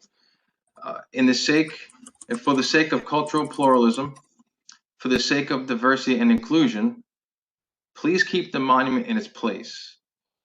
I'm a millennial myself. I investigated these allegations myself many, many times. I read the Howard Zinn book. I also read a lot of other books that are for and against Columbus. But I'm very, very surprised tonight. I thought this was going to be a very, very nice, calm debate about what to do with the statue, and it's anything but. And one of the committee members already made his decision without hearing any of us speak. So that's really, really concerning, to say the least. So I just want to say you can't build bridges by removing a cultural symbol. Some young woman who I respect her opinion, said something along the lines of burning bridges. You shouldn't be burning bridges by removing an ethnic symbol. This symbol is an immigrant symbol, it's an Italian-American cultural symbol, and it's a Catholic symbol. I just don't understand why some of our time here tonight is not spent speaking on how to build a monument for a person of color or an indigenous person in another area of Brooklyn. Why does everything have to be concentrating on attacking? And yes, I do believe it's attacking Italian Americans. It's a racist move against Italian Americans, and some of the comments that were made tonight are deeply, deeply concerning. Okay? Thank you, Mr. Lorenzo. Next is Emily Anadu. Hi, hello to the community board members, which I often participate in, not just when there's this particular issue. So a couple of things. So just to the last speaker, I think if someone has made a decision based on facts that they believe to be true, based on the research that they did, I don't think it is, fair to expect someone to change their mind based on things that might come up now.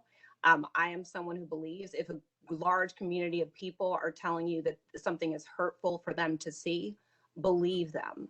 And fundamentally, we can work together to find someone else who still speaks to Italian American culture that is not offensive to so many, because basically what you're asking people to do is bury their pain, bury what they deeply believe to be true.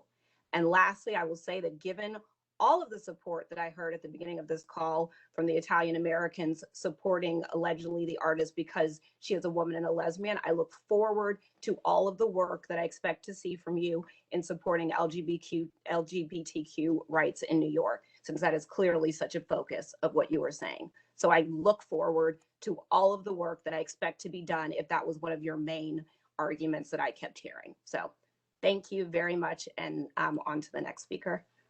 Thank you as always, Emily. Next is Lindsay Mezzoline. Hello, everyone. My name is Lindsay. I am a teacher, proud teacher for over 20 years. I primarily teach history, in case you're wondering. Thanks to everyone who has spoken and shared with us tonight. I wanted just to respond to a few of the comments that have been said here today. One of the speakers first said that this statue represents an event that happened 500 years ago, and that's one reason that it makes it important. And, in Brooklyn, although it had a different name at the time, there were also a lot of other events happening 500 years ago that would much better represent that community. So saying that simply because it happened, therefore it's important, isn't necessarily the best point. Another speaker, or a few speakers, have spoken to the systemic racism and oppression against Italian Americans. And one of the committee members just said, can we build a statue of a person of color in a different place? Currently there are 5 statues of Columbus in New York City alone, and over 160 monuments and statues across the United States, and 2 in Puerto Rico. Yo también hablo español. Yo soy traductora profesional. Muchas gracias. And so when governments are actually, paying to maintain or create or protect with police statues and monuments, this is actually the antithesis of systemic oppression. Government funds are being used to uplift your statues. That is the opposite of systemic oppression. Someone also mentioned this existence of the Western Hemisphere. People who were living here knew that the land they lived on existed. Europeans, I am of European descent, clearly, with my naturally blonde hair. We didn't know it existed, but to center Europeans as, it was discovered or we didn't know it existed, does not mean that people living here didn't know it existed. Thank you, Ms. Mezzoline. You can finish that sentence. Just really quickly, that slavery predated Columbus, yes, but the Middle Passage was initiated by Columbus, documented in his journal, which was responsible for the death of up to 4 million Africans in the Atlantic Ocean. Thank you. Thank you to all of our teachers. Next is E. Ryan. E. Ryan. Hi, yeah. Thank you. Can you hear me? Yes. Sorry. So I just wanted to speak a little bit on behalf of some of the older generation in the group. So I I look white. My grandfather was black, and he loved Christopher Columbus. And his father was a merchant marine on ships from Africa to St. Croix. And he just loved that history. And it just kind of breaks my heart that, and my grandfather's passed, but I know he would be so upset about this. And you know, maybe it's true. I don't know that Columbus was this horrible person, but I think we need to consider that there's an older generation here that has really revered this man for a long time. And it's hard to readjust. And, you know, just have a little bit of grace when you're asking people to change their opinions that they've held so long. You know, they're not as woke as you or whatever it is, but I think we just need to have a little bit of patience with each other and just, you know, just kind of embrace each other a little bit and not be so opposite. I mean, there are opposite viewpoints. Everyone has them. And like they said in the original presentation, it's a very dynamic conversation. That's all I wanted to say. Thank you. Thank you, Ms. Ryan. Next is Matthew Betcher. Can you hear me? Yes, we can hear you. Okay. I mean, I really want to thank everybody for bringing this sort of plurality of opinion. I also want to thank the very, very passionate young Italian Americans who have weighed in with their opinion. I was a little disappointed, both as a resident and as an artist, in the argument that was presented by the organizations that were here today. I think the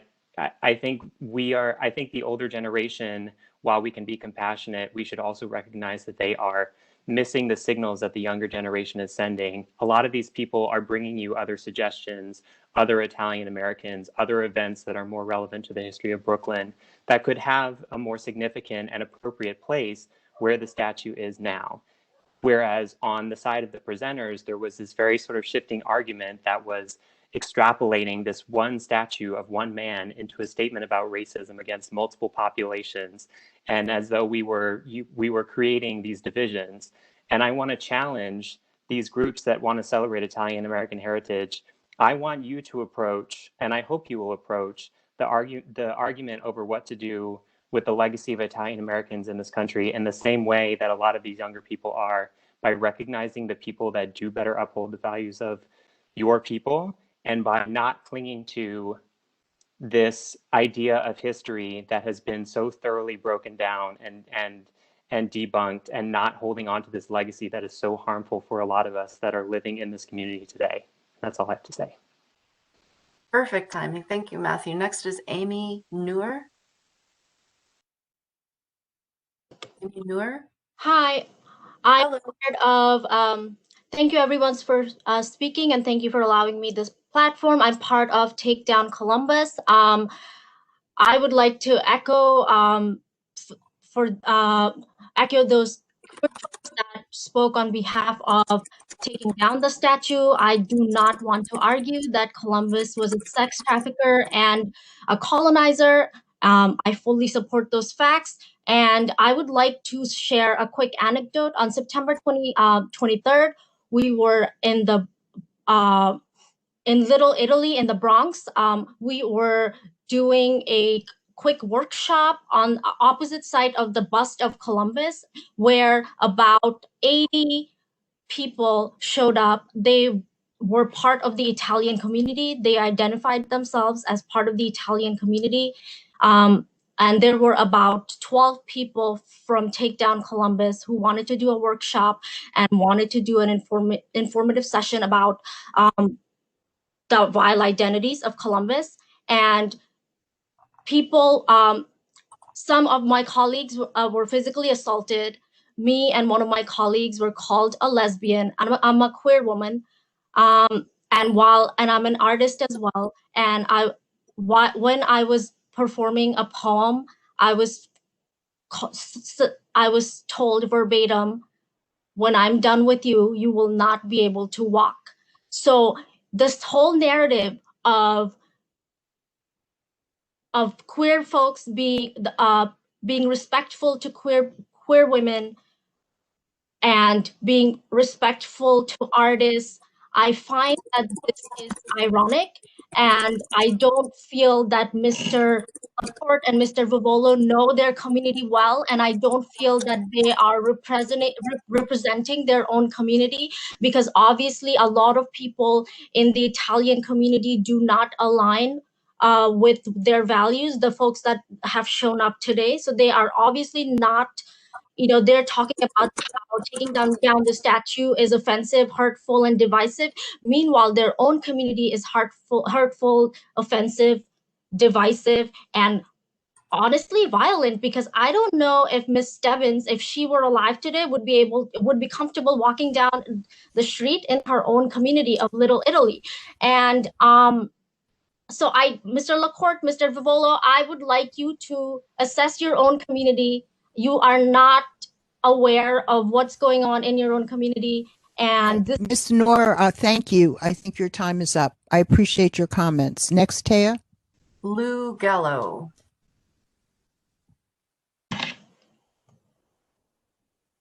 Lou Gallo.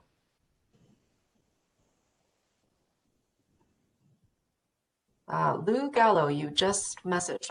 I think you're muted. Okay, we'll come back to you. David Winekrantz, last call for David Winekrantz. Last call for Ryan Dubois. Last call for Leanne Torrey Murphy. Frederica, and then I believe Oscar Luckett is the last speaker. Frederica, go ahead. Hi, can you hear me? We can. Okay, I just wanted to reiterate, I believe it was Emily earlier said that if members of our community have asked for the removal of something that is hurtful and harmful and traumatic, that it is our job, particularly as white and white passing people, to believe them and then to move on with our education of why that is offensive. And for all the hurt that the Italian community has suffered in this country, that is horrible, but that is not what the statue is about right now. And I would also like to encourage CB2 to reflect on why this vote is being re-looked at again, since it's already passed in earlier.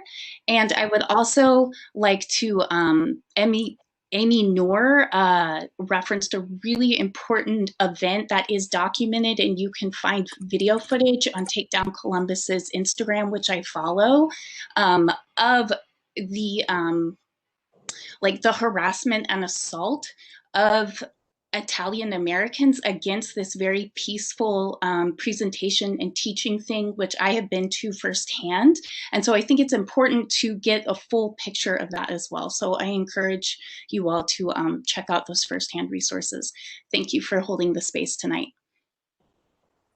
Chair Zoller-Gringer, do you have space for 3 more speakers?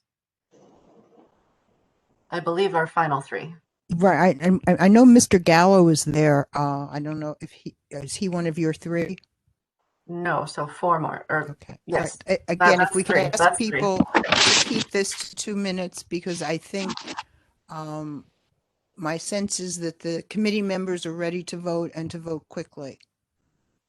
I would like to answer to some of the arguments too. No, please. We want everyone to have an opportunity. You've spoken several times and we appreciate it, but let's hear from everybody. Taya? Lou Gallo, we see you. Can we hear you? Mr. Gallo? Okay, I'm sorry. We'll have to pass on you then. Joseph Scalzo? Or Scalza? I'm sorry, Joseph?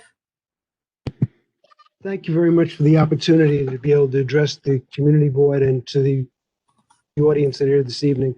Let me just tell you very briefly who I am. My name is Dr. Joseph Scalzo. I'm a retired professor from the City University of New York.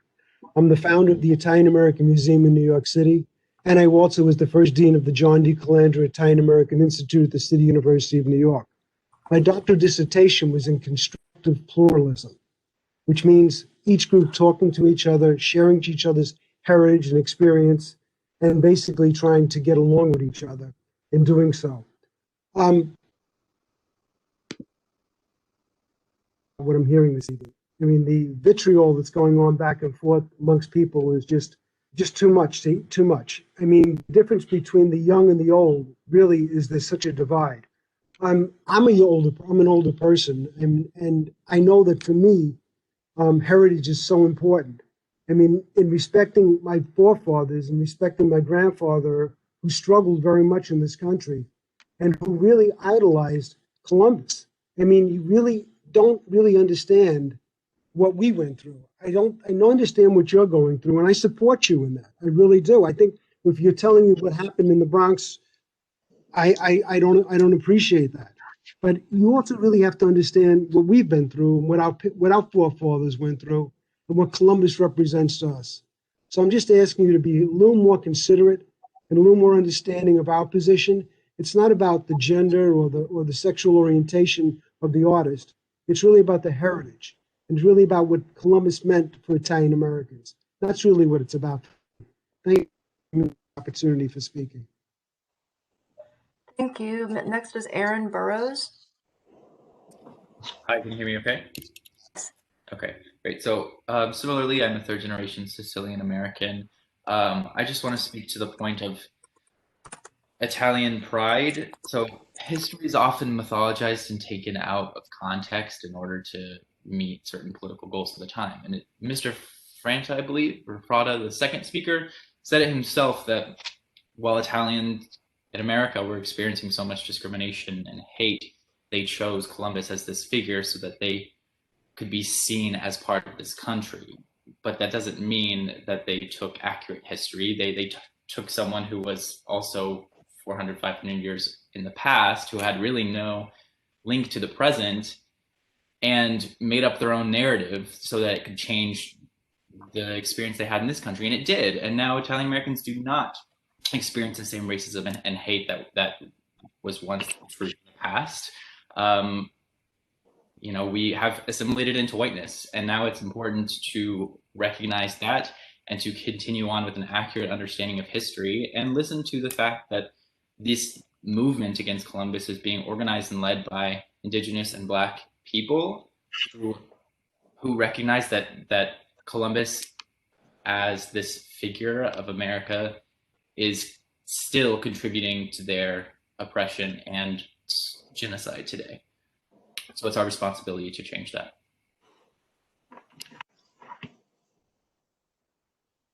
Mr. Burrows, was that the end? I'm sorry. Yes, so much. Appreciate it. Okay, thank you so much.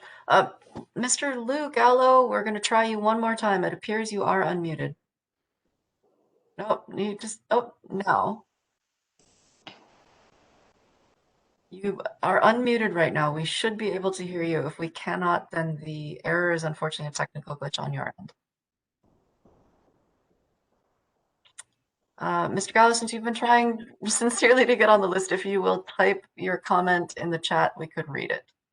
Otherwise, if there are no other comments, I believe the last speaker is Oscar Luckett.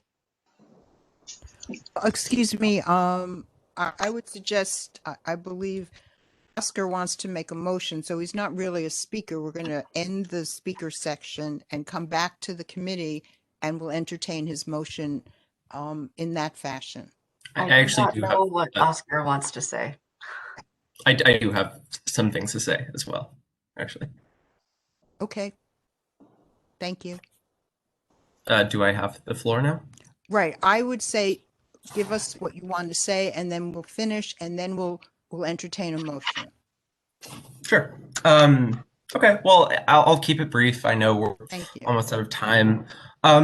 All I really wanted to say is that, you know, this isn't about anima stebens, and it's not about, you know, Italian American representation. It's not even about the young old divide. What this is about is a statue of a man who expressively came to the Americas with the intention of getting slaves and gold, and a statue that's on public land. So every year, taxpayer dollars go to upholding that statue and upholding his legacy.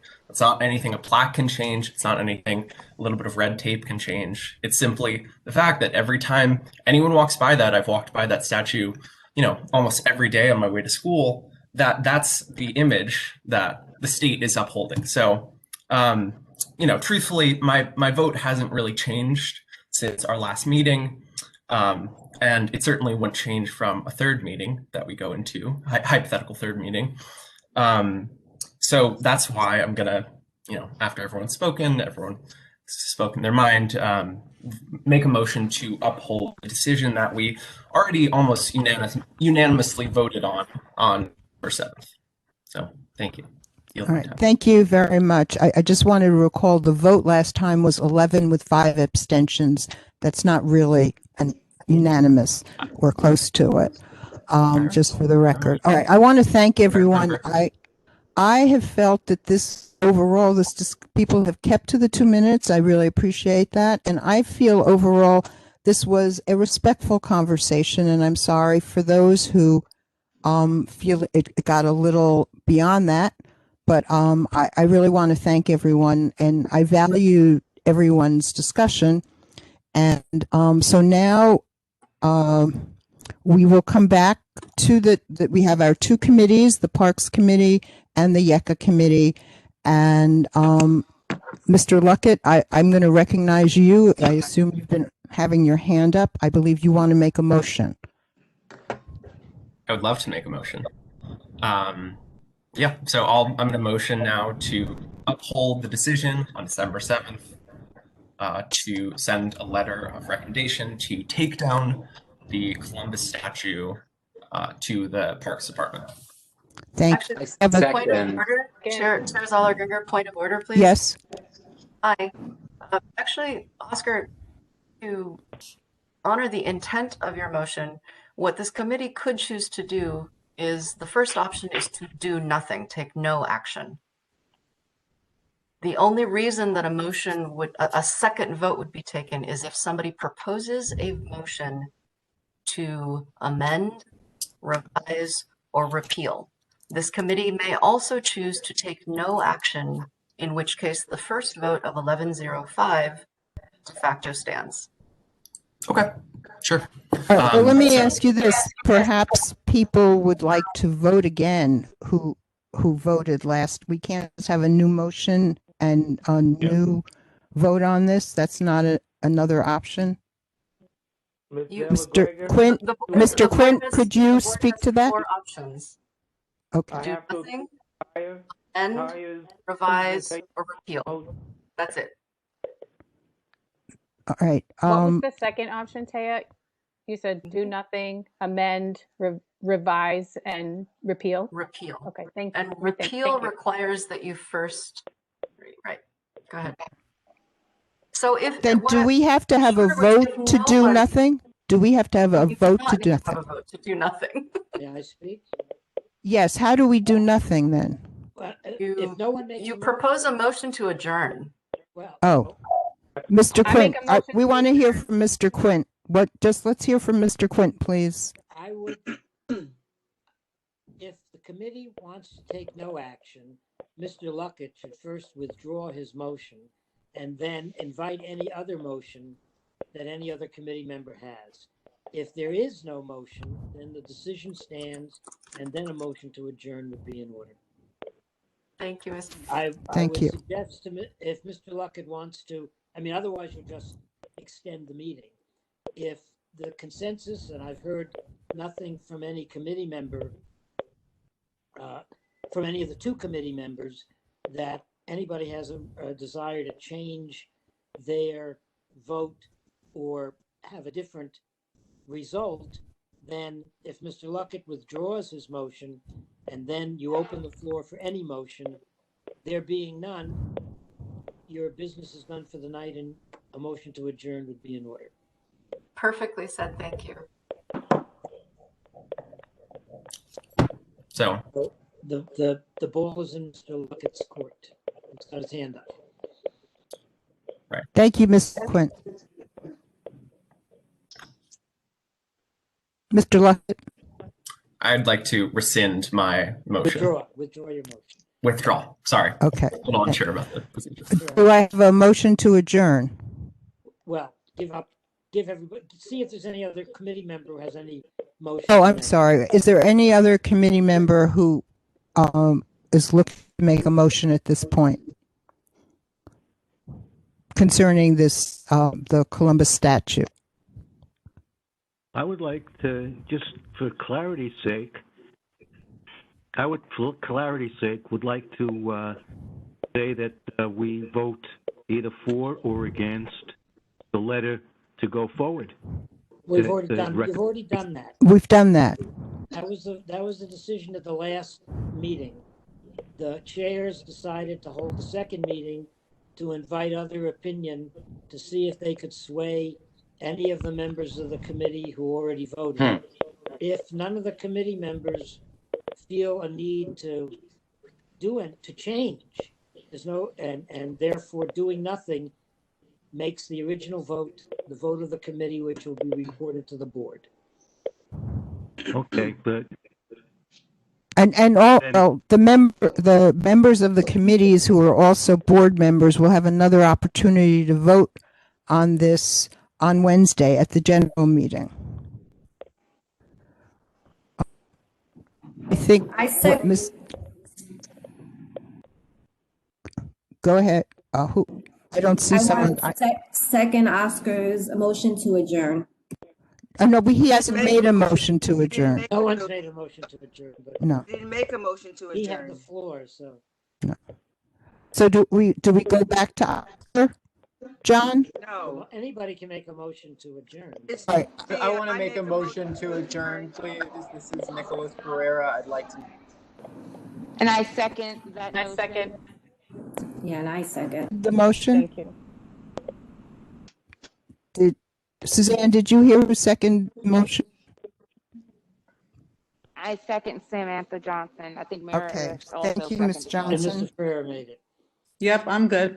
Okay, great. Any people opposed to adjourning? I don't see anyone opposing adjourning. Is there anyone abstaining from the motion? All in favor of adjourning? Aye. Aye. Aye. Aye. Aye. Okay. Everyone voting on the committee? Thank you. All right. Thank you. And thank you, we stand adjourned, which means that the original recommendation of the joint committees stands and will be reported to the general meeting of the community board. And I thank all of those who took the time to speak this evening and share their thoughts. And I really want to thank you all for being here and having the opportunity to hear more input on this issue. Thank you. I want to thank everybody as well for their strong participation, listening, and respect, for the debate. So everyone have a good night. What's left of it. Get home safely. Okay. Thank you.